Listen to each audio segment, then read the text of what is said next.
Welcome. In this session, we're talking about non-verbal communications. Non-verbal communications is so important. In a lot of studies, 93% of our communications is non-verbal. So therefore, it's really, really important that we get this right. So it's not what you say, it's how you say it.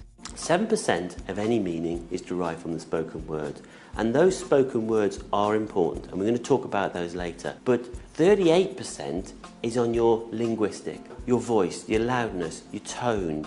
55% is about the facial expression, because if you smile at somebody, they think you like them, and people like people that like them. And of course, you buy from people that like you. You got to think about the way you dress. Now, dress is important, very, very important. Different businesses have different dress codes. When I was selling into mobile phone operators, you had to wear a tie. When I was selling into mobile games companies, you didn't wear a tie. In fact, if you wore a tie, you were just too overdressed. So you've got to look at the right point. What business are you in and what is the dress code? When you meet somebody for the first time, look them in the eye and shake their hand firmly. This is really important because it's the first physical contact, and physical contact is important because as human beings we like other human beings.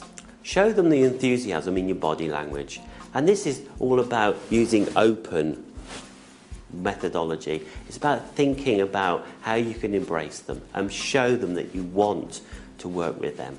Whereas if you sit there and give a lot of negative attitude, then they're not going to want to buy from you because you're not a very positive person. Use the body language that you've got available to you. And sometimes when you're in meeting rooms, you're all squashed in there, but you still need to give that positive attitude.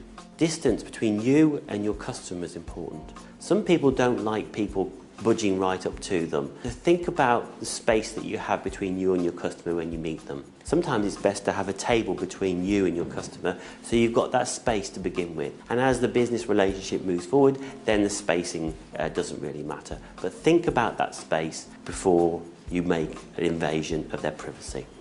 While you're at the meeting, it's all about posture. And I've talked about body language, but also head tilting is also important. So when you're thinking about something, when you tilt your head, they think, oh, he's thinking about it. Think about how you can get the right body movements during a meeting to show that you are open to business and you're the type of person they want to do business with. In summary, non-verbal communications are very, very important. 93% of the communications that you're giving is non-verbal. It will make the key difference to building that relationship.